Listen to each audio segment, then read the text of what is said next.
We are live. Jobber Nation, welcome to Jobber Nation. a different episode of the Jobbertears podcast. As always, I'm Janelle from HR here with Wilkins and Mrblacc, and we have a dope guest with us. Like, super dope. Like, if you don't know him, you are definitely going to know him after this interview because he's definitely one to watch. But before we do get started, we want to always remind everyone to make sure to subscribe to all of our pages, YouTube, Facebook, Instagram, Twitter, all of that jazz. So you can follow us and make sure you watch all previous interviews of all different amazing people we had on. But tonight is about the young fella that I just found out is a JTT homebody. Lounge. Homebody. What do you like to do at home then? What's your favorite board game? Like, Man, my girlfriend's always trying to get me to play board games, and she doesn't like the ones that I play. I like Sorry, and oh, that's a good one. Fire. we have like a Cards Against Humanity kind of game over there. Activity. No, it's called New Phone Who Dis. It's kind of fun. Oh, the ones like with the memes and all that Yeah. stuff too. See, yeah, mine always try to get me to play Monopoly, and I hate that shit. I don't want to play that. We have it's like the Monopoly, but it's a cheaters edition. So like if you're playing with two people, doesn't work too well. But if you have like multiple people, like you can do like some shady shit. What? And it's all in the rules. They encourage it. That's actually problematic as fuck. But all right, ladies and gentlemen, I'm gonna let our guest, as always, introduce himself because I can't do it as best as he can. So let the viewers and listeners know who you are. I am the suplex assassin, Alex Kane. I guess I've been called this generation's Taz. I enjoy throwing other grown men and women on their necks. That's my claim to fame. Actually, is there a little bit more? Don't someone has a certain title? Like, I am the MLW National Openweight Champion. Thank you. Like, come on. Listen, I know I be humble sometimes, and they can tell you, but you are a whole champion. Like, you need to tell the world that. That's what Twitter's for. Bars. You know. But thank you for joining us this evening on a random Monday, as we probably should be watching Raw, but it's okay. We can miss one or a few. Doesn't matter. Yeah, you can definitely miss Raw for this. Yeah.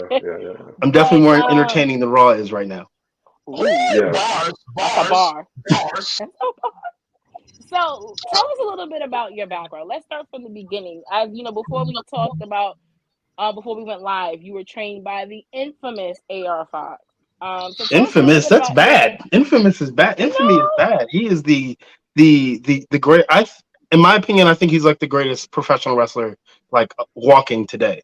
So yeah, I started training at the WWA 4 in 2018, May of 2018, and it was kind of. I mean, I've always wanted to be a professional wrestler, but it was kind of like one of those decisions where it was like, I either do this now or I never do it.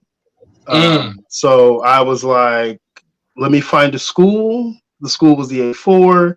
And like the first moment, like I met Fox, like at the time I didn't know who he was because I didn't really know anything about independent wrestling or in Lucha Underground at that.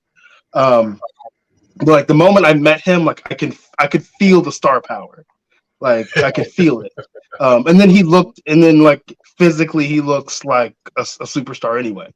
And like he like sat down, he talked to me, he told me like what everything was gonna be, like how much the tuition and stuff was.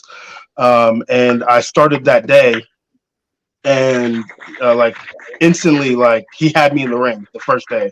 We were doing like roll drills and like all the basic stuff, but like he didn't waste any of my time. Like every day I showed up there, like I was ready to go, he was ready to go. I've been wrestling for about 3 years now, which is it's still a little mind blowing to me that I am where I am in 3 years. But it's definitely cool, and I owe a lot of that to Fox. Because like we were saying before we went live, it is literally like a factory there.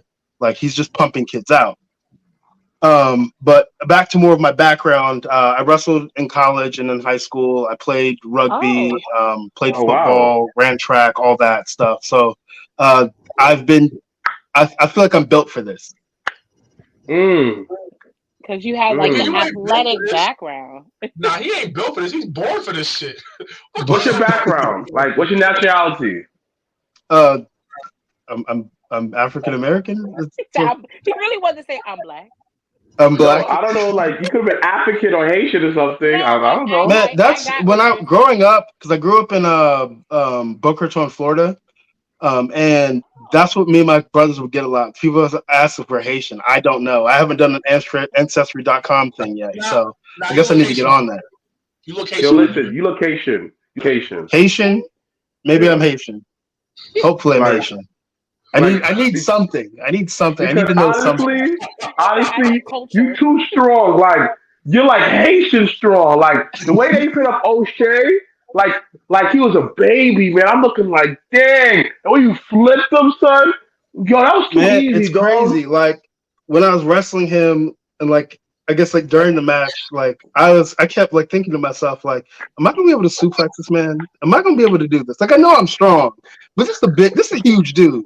But when I got him up and I suplexed him, I think my first suplex was the X-plex, the release suplex. I was like, okay, all right. Now you hyped yourself up. These gym days are paying off.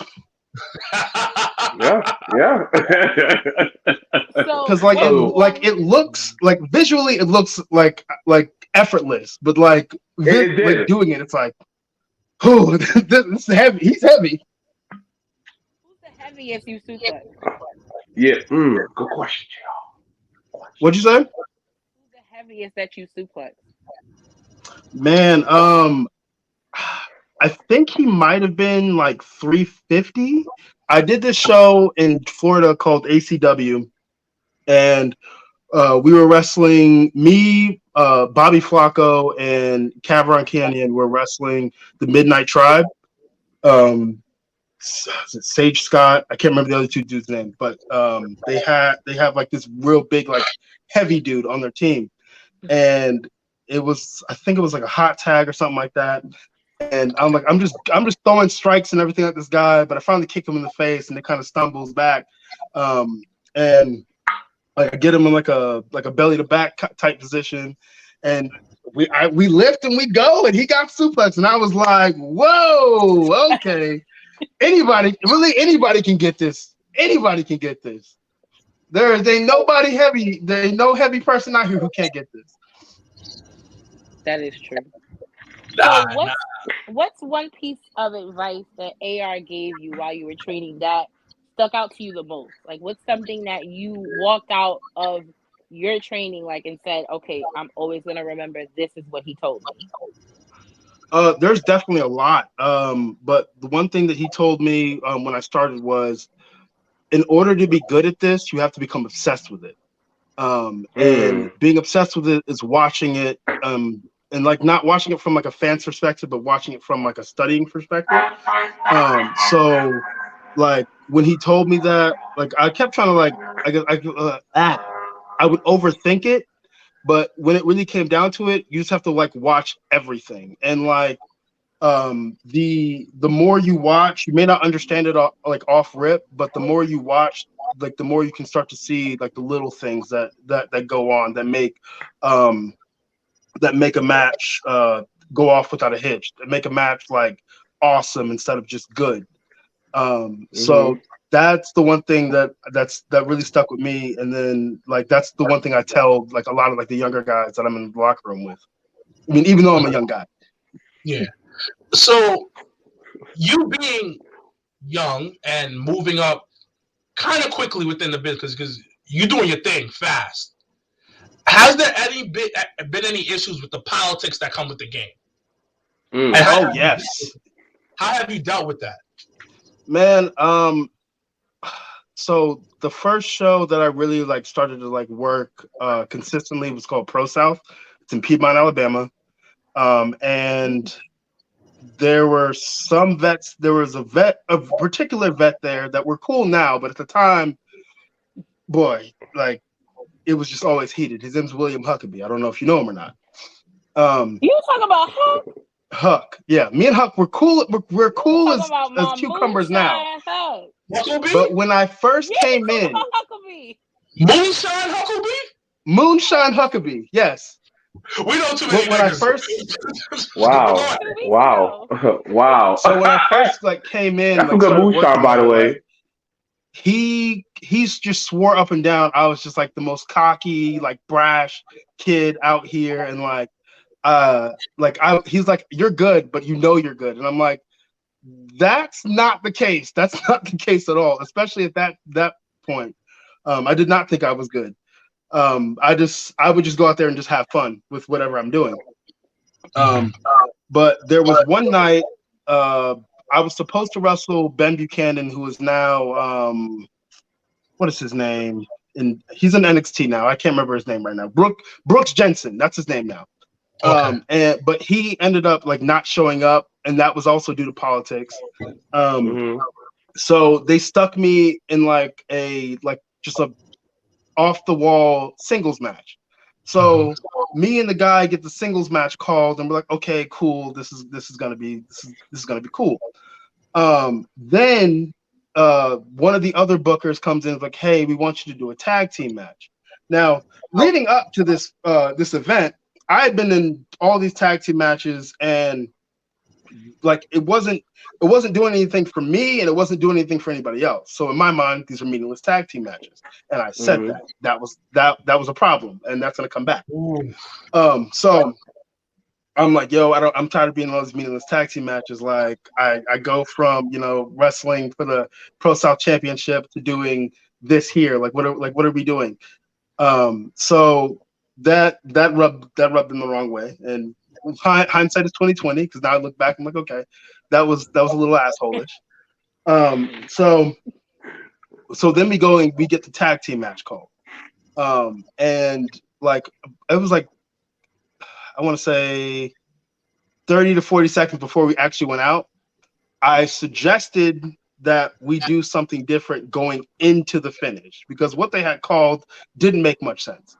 So I was like, yo, you guys should stack your tag team finisher on me, or stack a move on me and then hit your finisher.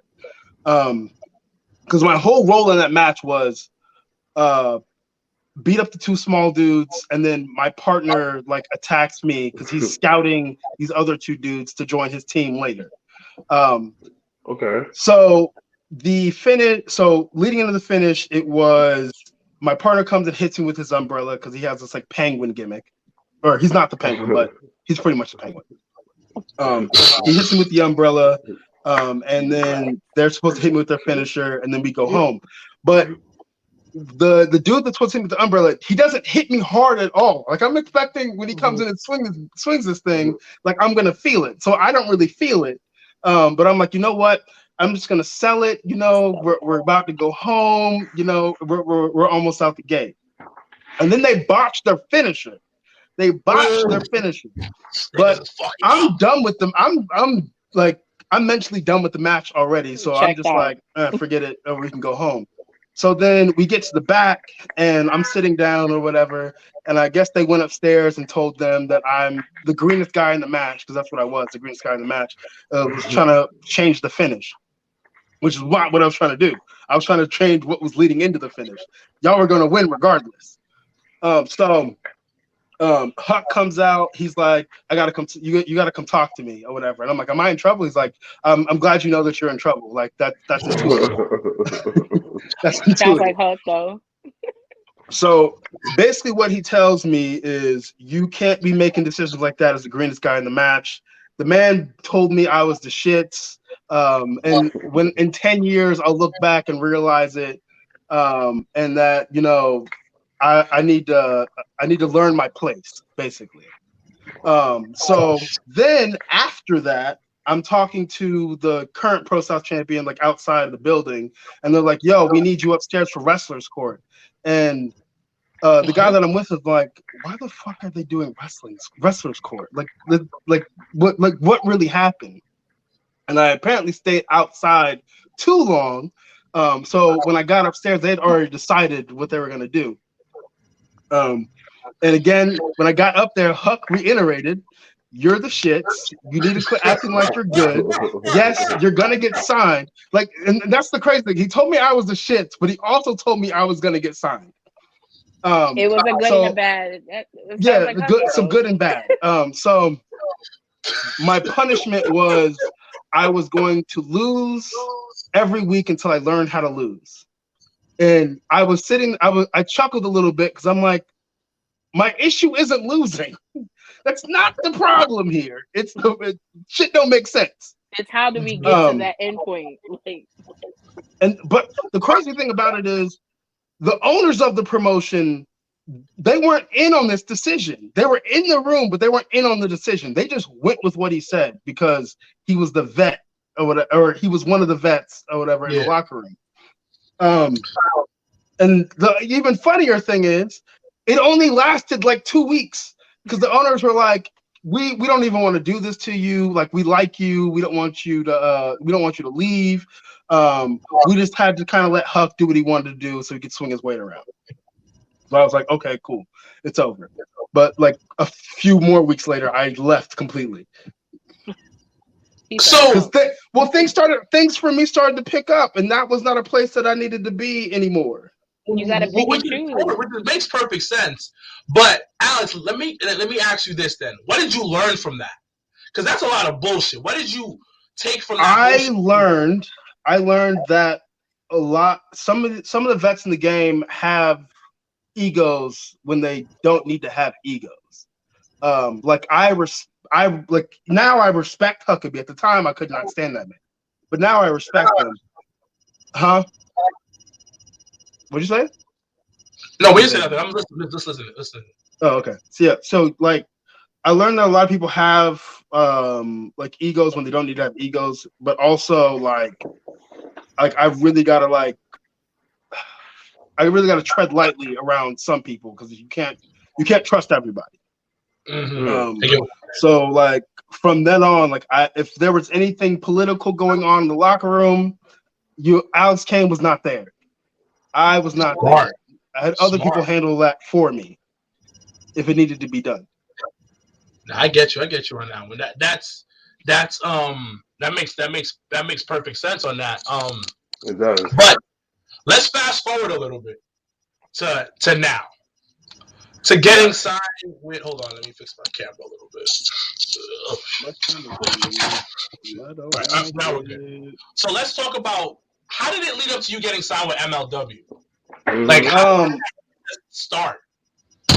So I was checking my wrestling email, and I didn't check it that often because nobody knew who I was. But nobody really knew who I was. But I was at the time I was starting to blow up a little bit. So I was going through my email, and I saw an email from MSL, which who does all of like MLW's like business shit. And it basically the email said like, are you interested in working for MLW? And I was like, yeah, because I feel like MLW, like it like me and MLW, my style and MLW are like this. It's a perfect fit. So I was like, hell yeah, I want to work for MLW. Like, where do I sign up? So we discussed it for about like a week. I got like I don't have a lawyer or anything like that, but I do have like family members that can know how to like read a contract.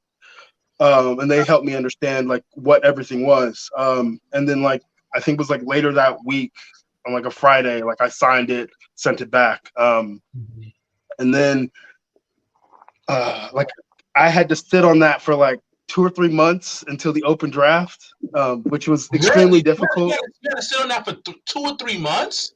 Yeah, I think it was 2 or 3 months. It felt like forever. Yeah, but how did you manage to not tell anybody about that? Right. So they told me that I could tell people that I trust. So I definitely told Fox. Like I was so excited to tell Fox. I told all the boys at the school, but I was like, yo, like, look, like, keep this on the wraps. Don't say anything about this. And like, every day I got on social media, I was like, I can say this, but I can't. or whatever. Don't want to get in trouble. Don't want to ruin anything for myself. Okay. But yeah, I had to wait to the open draft, and I'm glad that I waited for the open draft because we did like the whole like pre-draft like interview and stuff like that. I did that with Alicia too, and yeah, it surprised a lot of people, but then a lot of people were like, "Oh, okay, this makes sense." Second round draft pick after Davey Richards. That's nuts. That's crazy. He's Yo. super proud of that, as you should be. I gotta say this. Go ahead. Oh, I gotta say this. You are two different people in ring and out of ring. Like, Very much. I ain't gonna front. Like, I'm watching him. I was like, yo, man, this guy probably don't smile, man. He probably say Super cold showers serious in every the day. ring. But outside, I was like, yo, this man is funny as hell, man. I'm gonna get to that just 1 second or whatever, because it's something that really helped me. But so the draft happened, all that. Everybody was surprised. I don't know why people were surprised, but I mean, I guess it makes sense. But so with me, Court messaged me after the draft, like everything aired or whatever. And we talked, and like Court's been like I guess like huge in like my development or whatever on MLW. But with me being like funny or whatever, because I am funny, I had to, in the beginning of like my career, I had to learn when I finally like came up with the Suplex Assassin character, like it was so hard for me to like be confident in it, because I kept trying to be me and Alex Kane, and I had to learn how to separate the two, and that's why I tell a lot of guys, because like if you're trying to be too much of yourself, you may not be able to like really get into character. So once I separated the two, like that did wonders, because like Alex Kane's like my like high school football persona. Like I was like hype as hell doing like during that time or whatever. And then like me day to day, I'm chill. I'm pretty laid back. What position you played in high school? I played linebacker. Ooh. Oh, wow. And outside. That makes sense. Crazy. It's funny. They called me in high school. They called me DW, which is deadly weapon, because if anything, you were going to feel me. You were going to know that I hit you. I never gave anybody any concussions or anything like that, but helmet to helmet tackles were my thing. And thank God I don't have any brain injuries. What? So Alex Kane fits you. That is your football thing, because linebackers are crazy.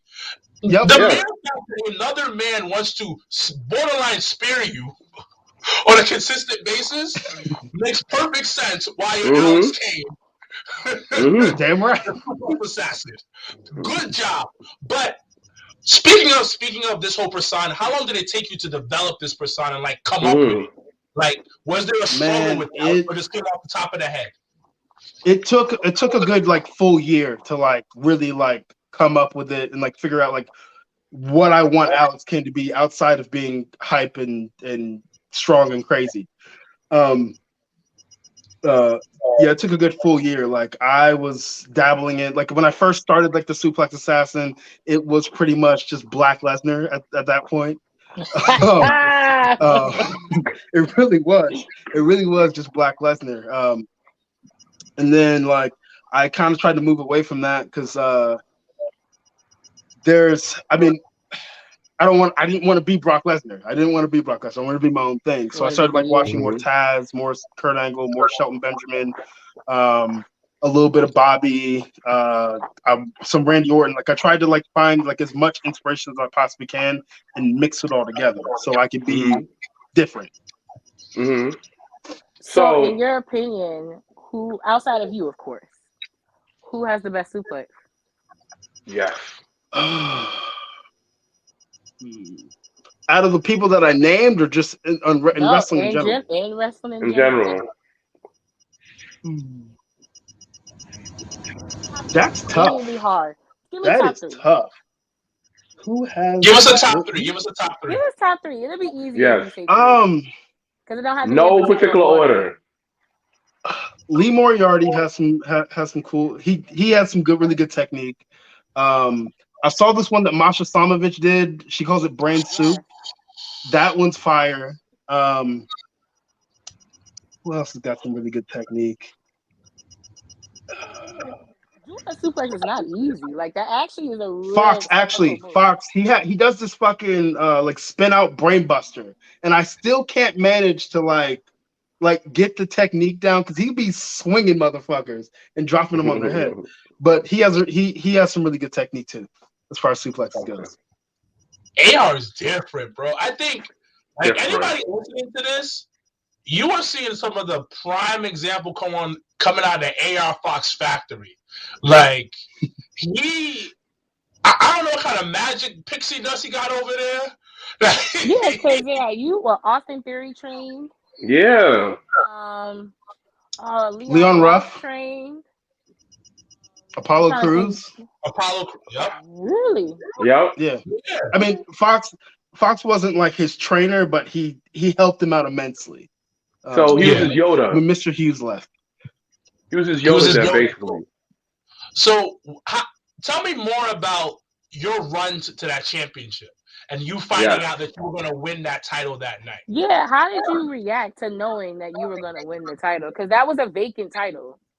So did you even think that the night before? It kind of came out of nowhere to me, because I think the show before that I wrestled Warhorse, and we were feuding with Calvin Tankman. I didn't know that was. I mean, that's going to go somewhere. That's going to be feud of the year next year. It's definitely feud of the year next year. But it kind of came out of nowhere.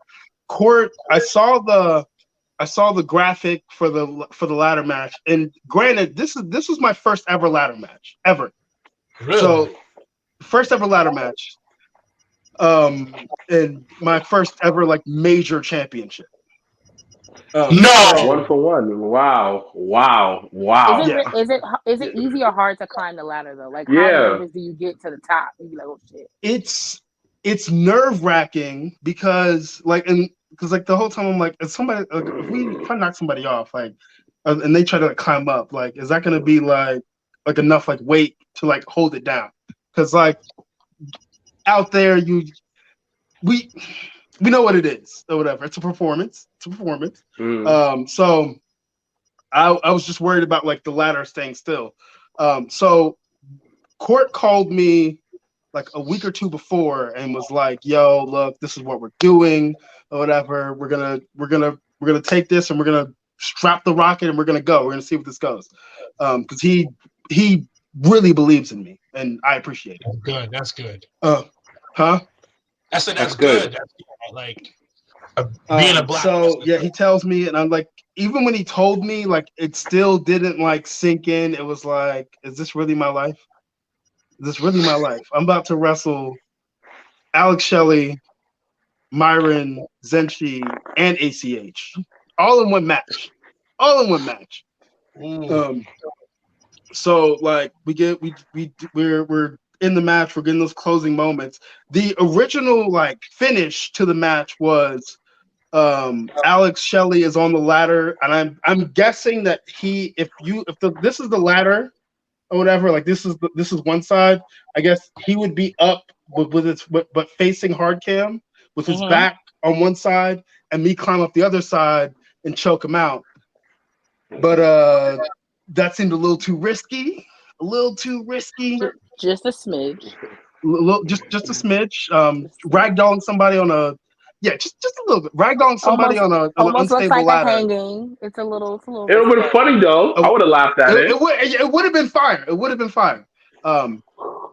But I was like, you know what? Let me just pull you off the ladder and choke you out and throw you away. You know, make it safe on everybody. We're in a ladder match. It's already crazy. And I got in a little trouble for that, because I didn't like. So, I made the rookie mistake of not going to court and being like, "Yo, like this is what we're gonna do." this is what we're gonna do. Or whatever. We just kind of did it. So I got a question. How do you mentally prepare for a ladder match? Do you like go to Home Depot and climb ladders? Like, how do you do it? Man, the week before I meant to I went to training, and I meant to like climb because we had like some tall, like super tall ladders there at the school. And I was like, let me go climb this and like try to get acquainted. Let me fall off of it a few times, but life happened and I wasn't able to do that. So like when we got there, it was just kind of like climbing the ladder as much as you can or whatever, and like just like getting up to the top and like kind of like taking a deep breath and realizing that you're gonna be fine. So there's really not much you can do except that to mentally prepare. So how do you feel? Wait. So I have a question. How do you feel when you fall off the ladder from a very high? High. How does your body feel when you fall off a very high level off the ladder? I know it hurts when you take a regular wrestling, but I don't know because I didn't fall off the ladder. I don't know. Smart. Okay. I imagine that it is extremely painful. Because one of my worries was falling off the ladder, like it being pushed while I'm up there and be like going to the outside. And there's a little bit of padding out there, but the padding is like about like that much. It was in Philly. Yeah, it's in Philly. So it's padding and then no concrete. space. And I was worried about hitting Like, concrete. It's no space. Like even from the ring to because we went to the show before that, and that was my first time at the 2300 Arena. So like when you guys are doing the tournament, I was there for those tapings, and how close the audience is to the ring is not very far. So. So if you could have hit ladder, the floor, you could have hit the guardrail, or you could have hit the fence. Yeah, you can hit so many different things because that was the show we went to was when it was Jacob and Hammerstone, and the match that they had and the match they had was all tight. Like, they had put out ladders, all time. Jacob was all over the place, so I could tell from then. I was like, it's not that much space, so y'all don't have to stay in this ring and stay safe, like. And then if you're at the show, you can kind of see that the ring isn't super big. Like it's like a 16. First of all, shout outs to, and I'm really big on production. MLW's production team is A1 low key because I didn't know that was that small. It makes everything on TV look so big. Yes. Like it's not big at all in that space. When I went there, I was like, this is it? You stupid. But it's true. It was the same. Remember when we went to the PWX show? Yeah. And the way that they had everything production wise made everything look bigger. It's the same thing. MLW does a really great job, I think, production wise, and I think that's also a toot to them because that's another level that actually helps you guys. I think as as the superstars and representing the company to look good too. Yeah, it's they really make us look larger than life. It's insane. Yeah, they do. Like I've had people when I went and did PCW Ultra, the booker for that show, he was like, when I was watching MLW, you look like a 35-year-old man, but not like old, but just like you look like a grown fucking man. What's that? Thank you. I didn't know what to say. I was like, right. Thank you. So wait, how old are you? I'm 28. I just turned 20. I turned 28 in October. Oh, you have a long career ahead of you, bro. Yeah. You got a long career ahead of you. Quick question. King Mo. He's been on the show before. That's our guy. That's our guy. That's my guy. Yeah. That's our guy. You train with his fight now I'm your guy now. Oh, yeah. We're all family now. This works perfectly. Are you in his fight camp? Like do you like train with them down in Florida? No. Okay, I don't. Not anymore. Not anymore. Oh, not anymore. I never got to go down to Florida.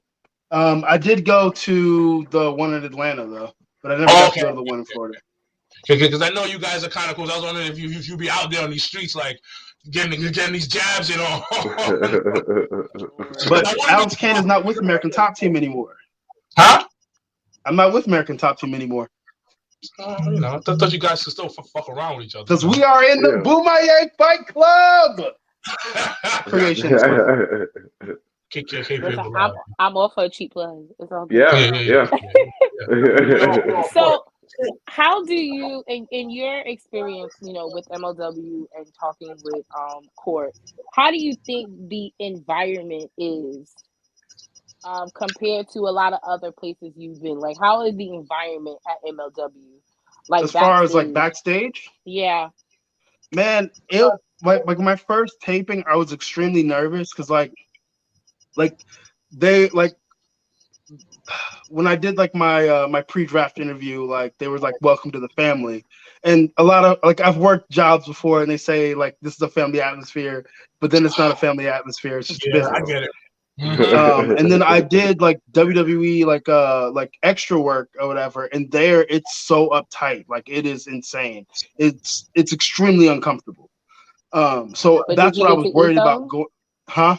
Did you get to eat when you worked when you did the eat extra?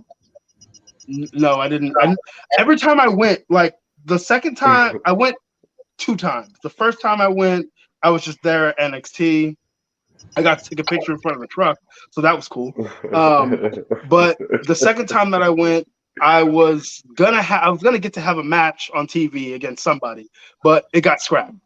So no, I never got to do anything. It was I was very sad about that. No catering? You didn't get to eat the catering? No, we definitely got to go to catering. Like we literally either sat in catering or it's like sat in the locker room. So you sat in catering and watched the show, or you sat in the locker room and you were just alone. So how good the catering is? It's really that good, like they said. The catering's really good. The catering is really good. Okay. The legend continues. So, right. We literally ask anyone that comes on that does extras for WWE house catering, and everyone has said the exact same thing. Yeah, that is good. So they take care of you. They definitely take care of you. But like as far as like MLW, like the locker room, like everybody was because I was nervous as hell my first time. Like I told anybody that would listen that I was nervous as hell. But everybody was like super reassuring. Everybody was like extremely like welcoming. And like they answered like all of my questions, like, and I had a lot of questions. They answered all of them with grace. I think that and I guess with the experience that I've had so far, like it really is a family. Like it really is. Like everybody in that locker room is focused on putting out the best product possible. Like if somebody does have an ego, I don't know, and they don't show it. But like we really are a family there. All right, it's a really, really great place to work. So I'm gonna ask you a question. So outside of wrestling, what are some of your interests outside of wrestling? Video games. All right, so what are you playing right now? I was playing Assassin's Creed Valhalla, and I just finished the Siege of Paris, the DLC Siege of Paris, and I plan to get into the Legend of Beowulf side quest that they have. I just haven't gotten around to it. And then I just re-downloaded this game called Warframe. So it's like I know about that game. You know that game? Yeah, it's pretty much Space Ninjas. At that pretty much. Yeah.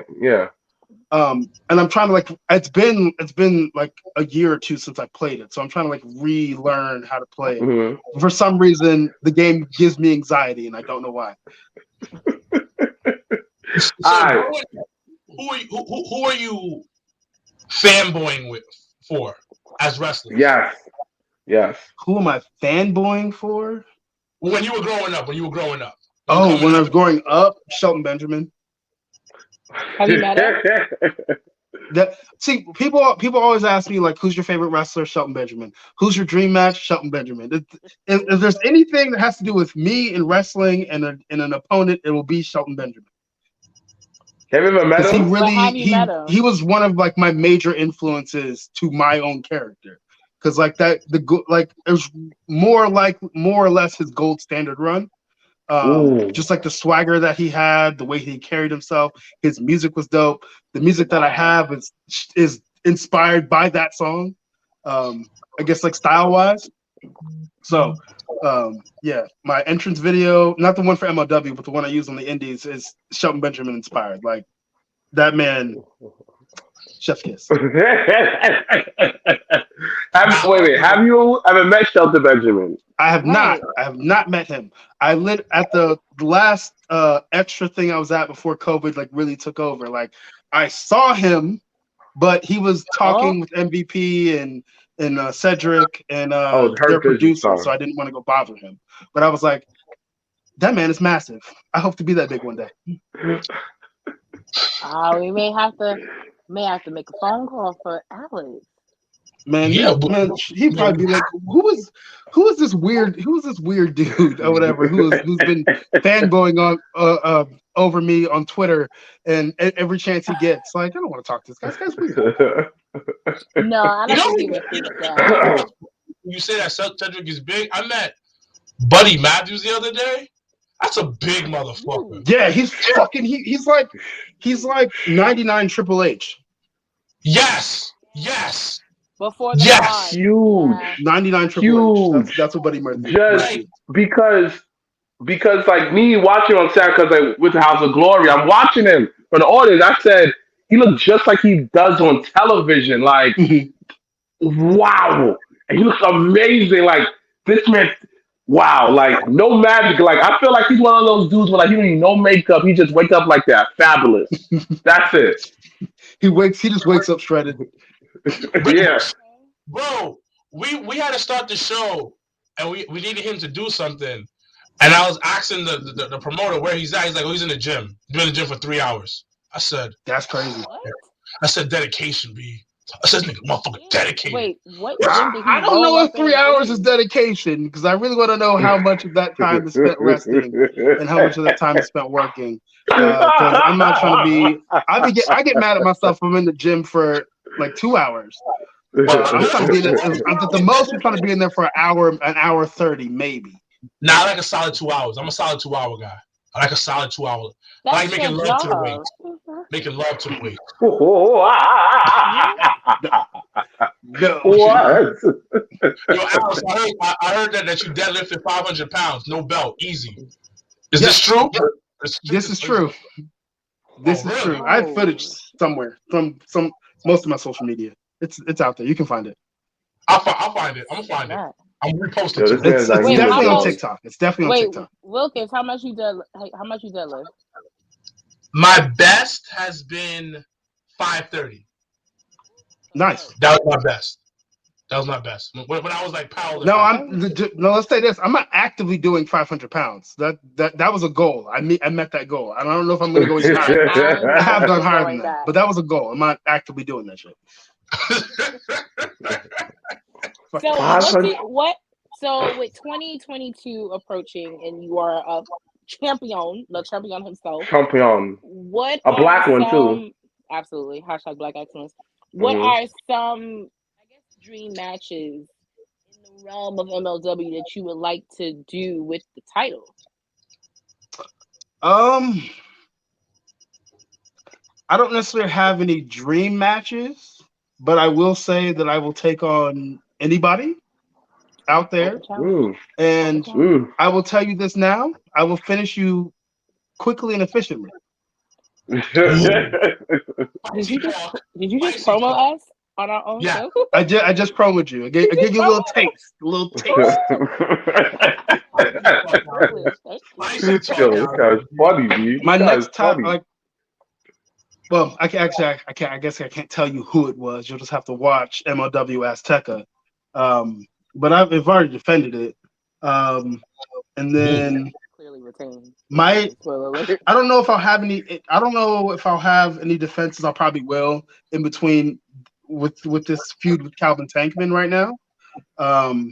But that match, I'm excited for. When it finally does come to a head, I'm excited for it. I got a question.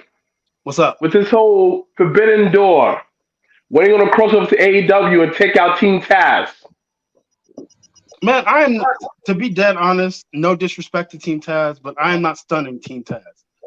But what I will say is that it would be cool to wrestle Will Hobbs, because Of course. for the life of Come me, on, man. for some unknown reason, people always compare me to Will Hobbs. It's And the me and gap. him, the only thing that me and him have in It's the common gap. is that we're black and we wear singlets. That's it. It's the gap. That's the gap. Yeah. It's the gap. Yeah. Will to And then y'all both meaty black men, so yeah. Pause. Yeah, very meaty. Will Hobbs is like 6'5". I'm like 5'11".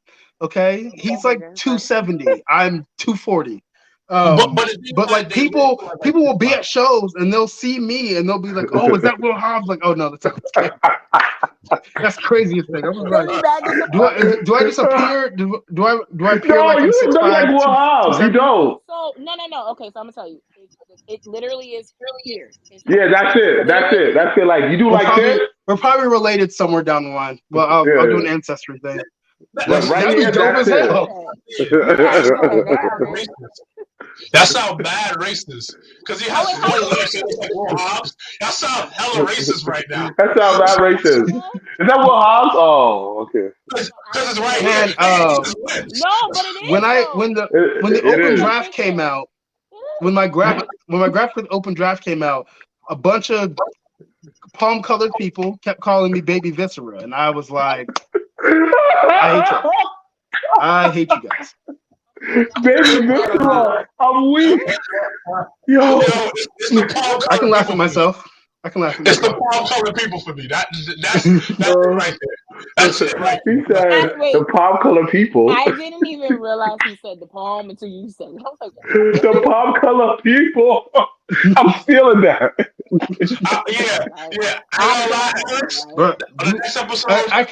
I guess I can see that you guys are not on TikTok, or at least on the side of TikTok that I'm on. There are some great names out there. Like what? Mayo Monsters. Sour cream salamanders. I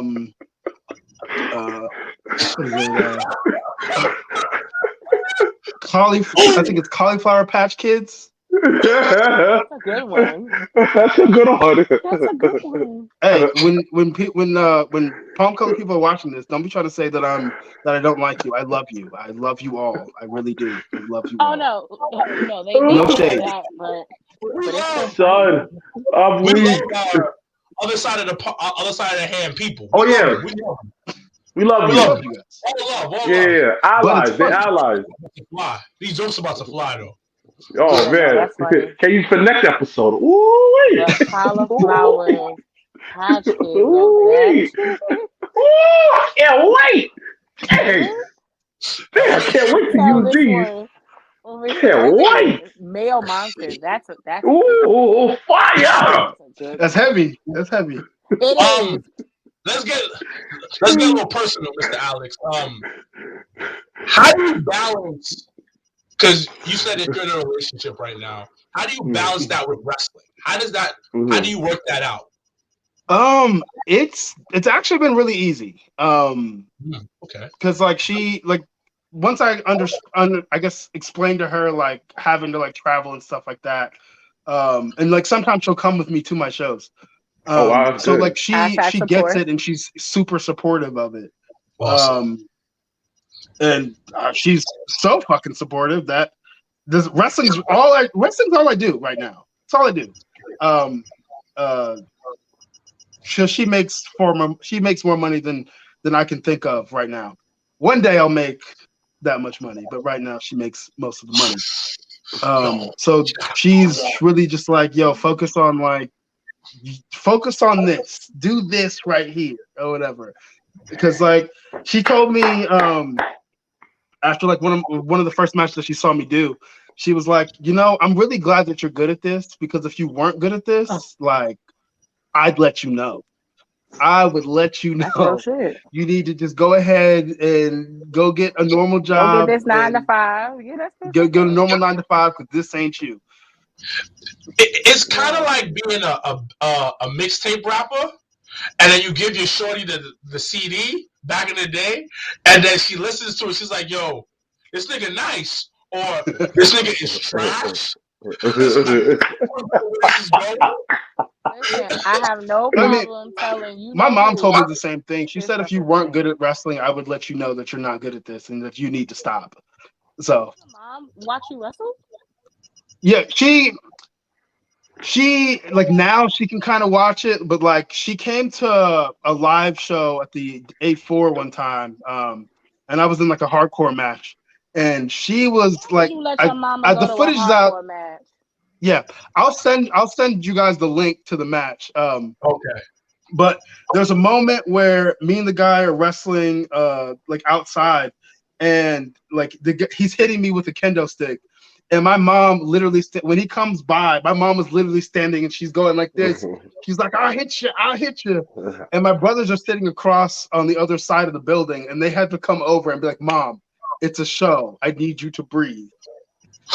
He will be fine." She was selling it. She was, yeah, she really was selling it. I think that was the best part of the entire match. The match was fun, but that was the best part of the entire match. Because she was dead ass. But they didn't know that. I love that you have a real support system. That's beautiful. He does, man. You blessed. In wrestling. You blessed. Now, like, I know we spoke about this off the camera, but we got to give your flowers on camera, man. Like, we've each different points of your career we've all been watching, and all three of us can genuinely say, like, you're fucking killing it, and we're proud of you. Super dope. And we're out here repping. Out here, representation matters. Now you're doing your thing and getting signed with MLW, winning this championship. It's absolutely beautiful. It's fucking amazing. All right, fried chicken or burgers? Which one you going for? Burgers, medium rare. That's how he like. That's how that one. All right, who will win in the fight? Pancakes or waffles? Definitely waffles. I like waffles. I like waffles. I like waffles. All right. Another question. Hold on. Wawa or Sheets? Wow, I've never been to a Sheets, so I have to say Wawa. Wawa's breakfast is on point. It's different. Yo, I went to Wawa's one time. You go to the screen. They actually make the sounds right in front of you. You can pick what you want. But you want to know what? You know who reigns supreme over both of those? What? Buc-ee's. What's that? Buc-ee's. It's a gas station chain. It's heavy in Texas, but there's one going toward Chattanooga for me. And they literally have everything. Like they literally have everything. If you see one, the logo's like it's yellow and it has like I guess a beaver on it, a smiling beaver. If you see that, go in there. It is great, and the gas is normally cheap.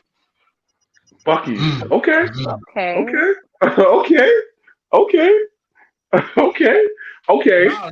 Some Buc-ee's. I'm fucking with some Buc-ee's. Yo, facts. I've never even heard of that. And y'all know I've been to quite a few cities. Ethan Page was talking about it on AEW one time. They made merch. I don't know if they actually made merchandise or someone made like a concept, but I think he was talking about that and referencing Ruby Soho. I think she has a merchandise that has the logo on it. I think I've seen it on Twitter. Yeah. Oh.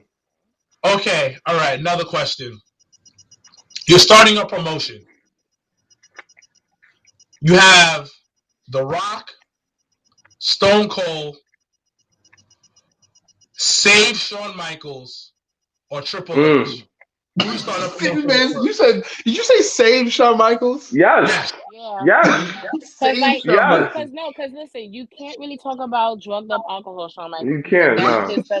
It gets disqualified. Two different people. So we talk about Shawn Michaels like from 2001 SummerSlam coming back, winning the title, all that jazz. Okay, so Triple H, no, not Triple H. Rock, Austin saved Shawn Michaels and who? Yes. And then no Triple H, 4 Triple H. And Triple H. And Yes. what's the full question? Who are you starting a promotion with? Who's gonna be your first champion to start the promotion with? Yeah. The Rock. No. Steve Austin. Oh, okay. Why? Steve Austin. I mean, The Rock and Austin, they both transcended wrestling. They did. In their own ways. But I feel like Austin, especially if I can have like that the relationship that he had with Vince McMahon on television, like I don't care what era you're in, that's always going to be relatable. Yeah. Always So we actually asked this, like we spoke about this actually on an episode that we did recently. Could Austin ever be black? Yeah. You know what? As a kid, me and my brothers were always like, "That's a nigga right there. He a nigga. He's a nigga." A lot of people have said that over the years. He's always welcome. He's always welcome. But could he actually be a black man though? Like a black, could there actually be like an African Stone Cold? Yeah. Yes, there could be an African Stone Cold. Yes, I told y'all. It would. The story. It would fit better. Him beating on a white man. Whole, come on. Huh?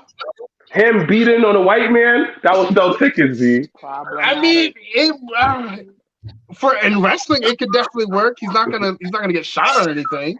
Whatever, he might get suspended, but that's definitely gonna be. It's definitely gonna give us black people like some comic relief.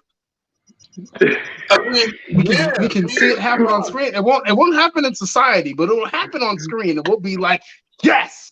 Think about it. Real talk, if Austin was black, I think that wrestling would have died down. Think about it. Oh no, definitely. It definitely wouldn't have. It wouldn't have had the same. It wouldn't have had the same thing. People would definitely be more offended than entertained. Okay. There was a post on Facebook. I don't know if it was real or if it wasn't real, but it said Stone Cold Steve Austin in the comment section, and it had the check mark. And some dude was talking about some societal things, and Stone Cold, if it was Stone Cold, he jumped down that man's throat and told him exactly what it is, and he was for us. He was for us. Yeah, in that one, he was for us. No, that was real. It was Stone Cold. I saw it on Twitter. Oh, yeah. Oh, okay, yeah. That was fire. No, he's for us. He is. So what other allies that you have come into in wrestling in your experience? Like, who are other allies so we know who to invite to the barbecue? Yes. Like legit invite to the barbecue. Yeah, like not think like. I don't know like for sure, but I think everybody that's in prominent in wrestling right now is like with it. I don't know how to say this without offending somebody. But they'll be all right. I think just about everybody that's in here now, because I know the speaking out movement cleaned wrestling out of a lot of terrible people. So I think everybody that's here, just about everybody that's here now that's prominent on Independence is they're okay. Okay. I fucks with it. All right, guys. Any last questions before we wrap up? Nah, B. Ask me some questions. I got a question. I got a couple. Only using wrestling terms. What will be the name of your sex tape? Only using wrestling terms. Bro, look, I know this is a hypothetical, but I like being in the public eye, and if that ever happened, I couldn't be in the public eye. So I'm just gonna Next say question. Move on. Yo, Alex. First of all, he's never even. That was the first time he's ever asked that question. First of all, He got too You know comfortable why? with you. He got too comfortable with you. I don't know why he thought to ask you that. He typically asks us about music. What to say? Oh, it's five. All right. Have you ever played Day of Reckoning for GameCube? Yes, I did. I played both of Yo, them. tell me why that's not an underrated series, dog. I don't know that game was really, really good. Like the because I play most of the WWE games that I play. I don't play them to play against other people. I play them for the story mode, and the story mode in both of those games was fire. If the graphics would have been better and the what is it? The graphics, if the graphics were better and like the engine that they used for like the actual wrestling of it or whatever were better, because it was like this. Yeah. It was. I think if all that would have been better, that game is top tier. I think the reason why it never popped off was because it was for GameCube. That's my That's why. Because what was it? Raw 2 on the Xbox. Like they had 2 games. The first Raw was terrible. Raw 2 was cool. I don't know if you played it or not, but that game was cool because like it had like this super extensive like season mode. I enjoy season modes over story modes any day. Because Smack Don't Shut Your Mouth had the same thing. Yeah. The only thing that Raw 2 was missing was like actual audio. Like, did the characters move around hella blocky? Yes, but it worked. Yeah. That was okay.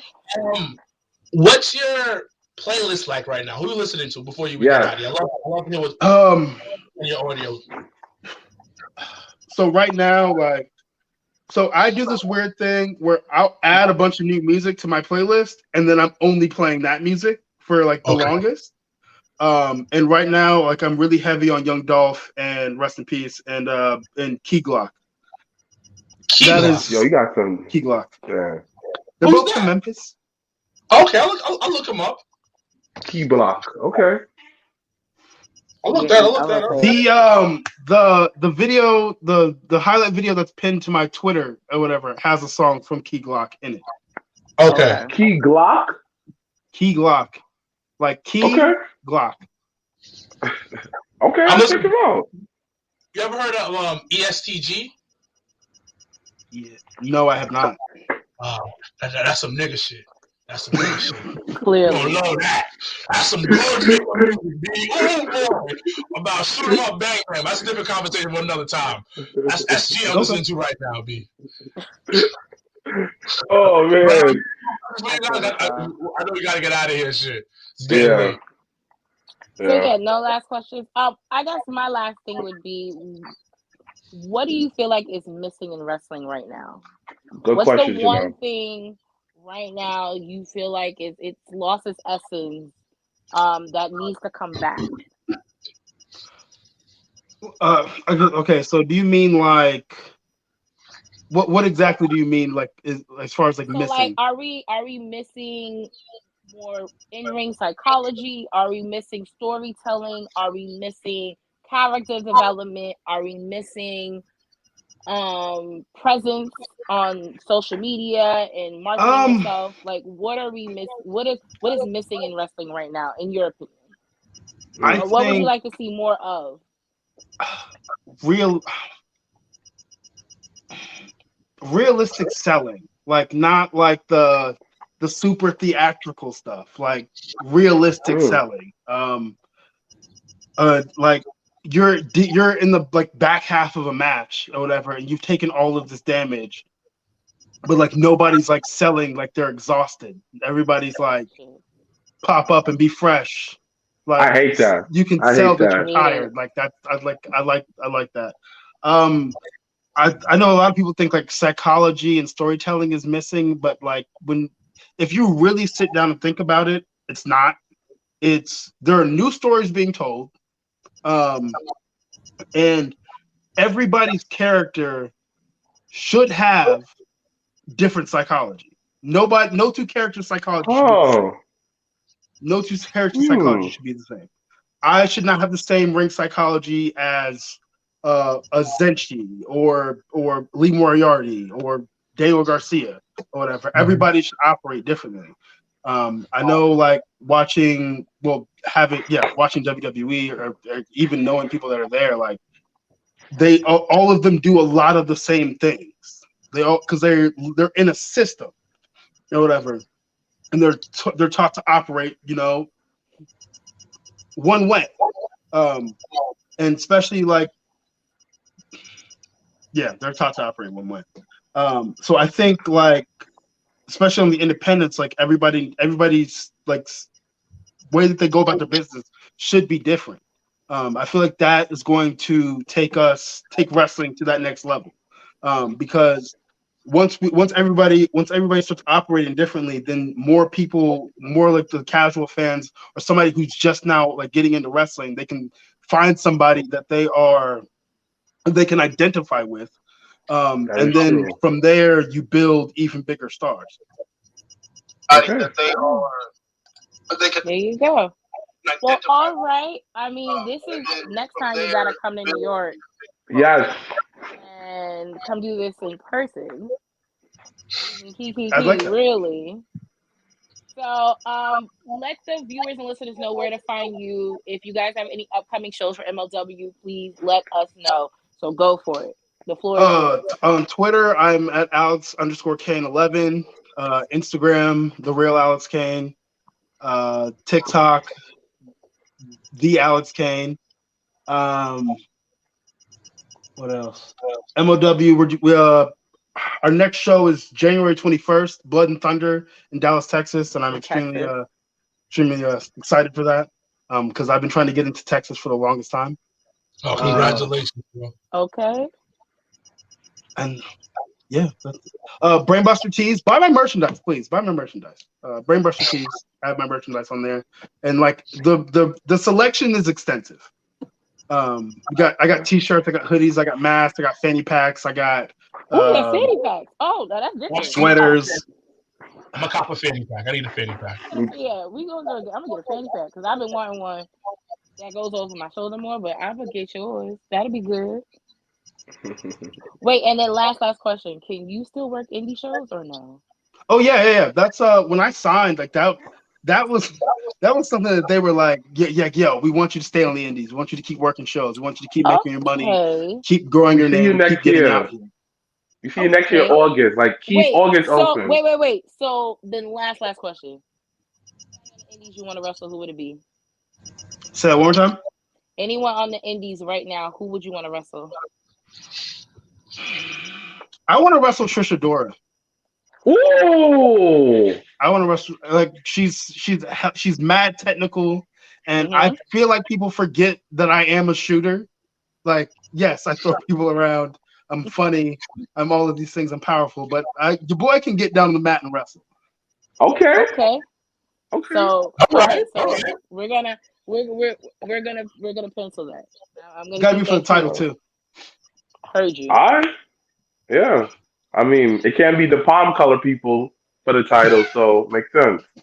Yeah, you listen. Let me tell you what you just did.